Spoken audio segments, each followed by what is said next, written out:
সৌন্দর্য নিয়ে কখনো অহংকার করা যাবে না? করা যাবে মা? একটাবার অহংকার করবে না, মনে রাখবে রূপের গৌরব কেন করো ভাই?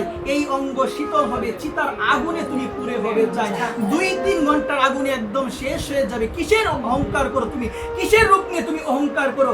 এই রূপ থাকবে না, থাকবে না বলছেন। পূর্ণিমা তো থাকবে না, আসবে অমাবস্যা।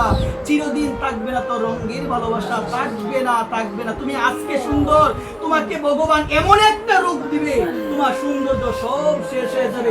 তুমি বলবান, তুমি অনেক শক্তিশালী, এমন একটা রূপ ভগবান তোমাকে দিবে, তোমার মধ্যে পিঁপড়ার পরিমাণ শক্তিও থাকবে না। অহংকার কখনো করা যাবে না। যে দিয়েছেন সে নিতে 1 সেকেন্ডের বেশি সময় লাগবে না।